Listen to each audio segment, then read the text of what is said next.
Kembali lagi dengan pembelajaran tutorial sains. Sekarang kita akan bahas pembahasan soal yang kedua. Bagaimana jika momen gaya total bekerja pada sebuah batang yang masanya tidak diabaikan? Perhatikan penjelasan berikut.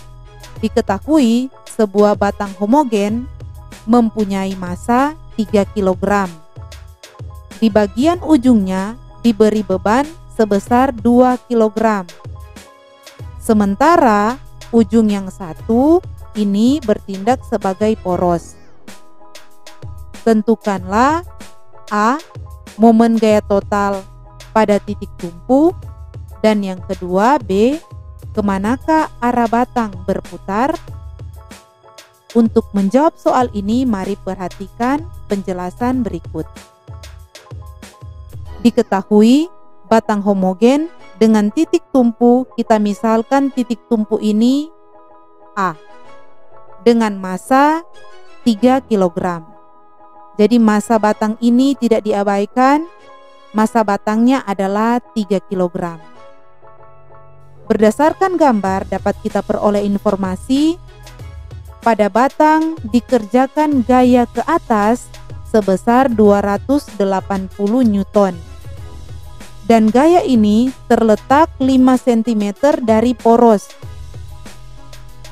Yang kedua, pada batang bekerja gaya berat yang pertama. Gaya berat ini 30 Newton.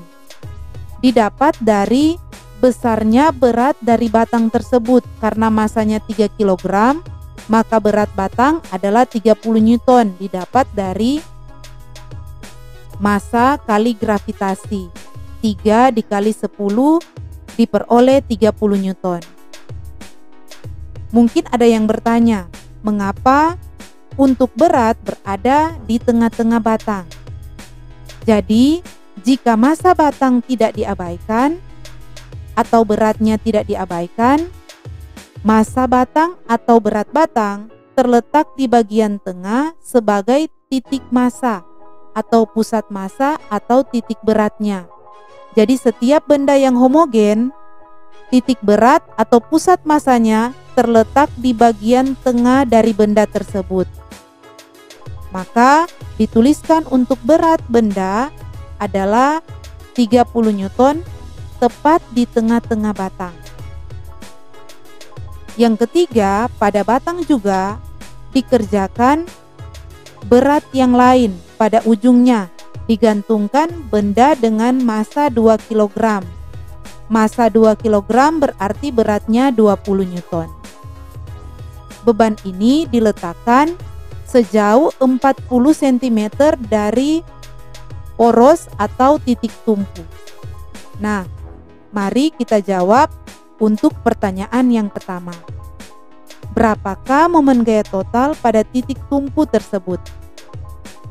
Pada gambar di atas, kita telah simpulkan bahwa bekerja 3 buah gaya.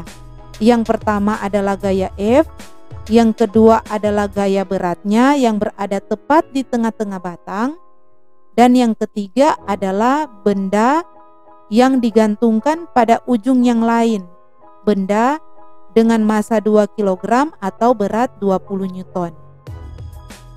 Maka dapat kita tuliskan besar momen gaya total diperoleh dari jumlah 3 buah momen gaya, tau 1, tau 2, dan tau 3. Untuk tau 1 adalah gaya F dikali dengan RF. Di sini dituliskan negatif. Mengapa negatif?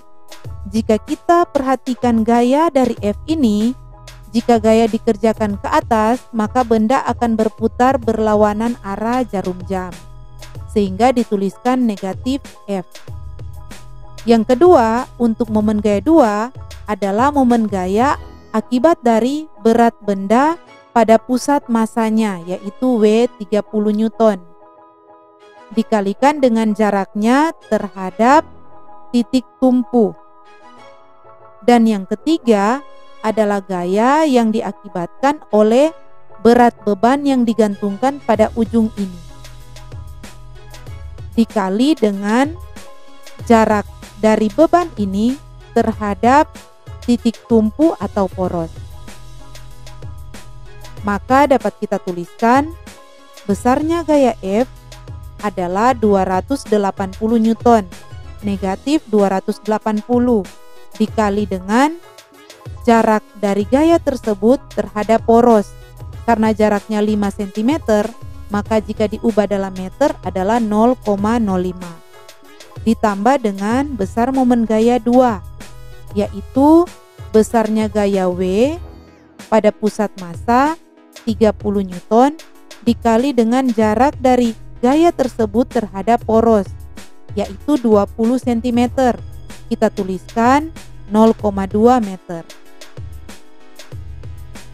Dan yang ketiga adalah momen gaya yang disebabkan oleh berat W2, yaitu 2 kg massa benda atau 20 Newton beratnya, dikali dengan jarak dari benda tersebut terhadap poros ini, yaitu 40 cm.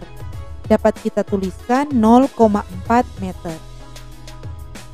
Maka dapat kita peroleh negatif 280 dikali dengan 0,05 adalah negatif 14. Ditambah dengan 30 dikali dengan 0,2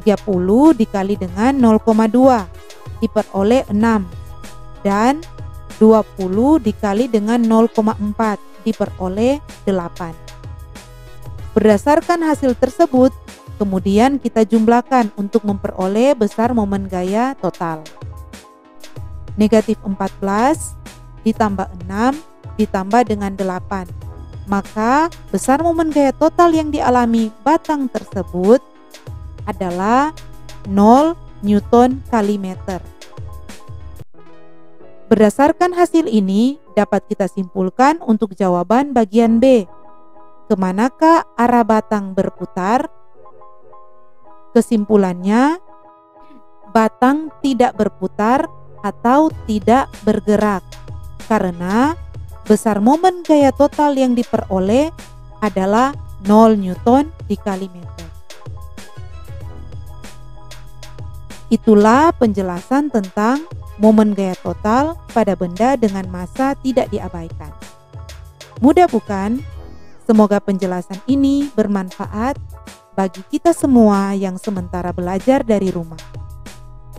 Terima kasih.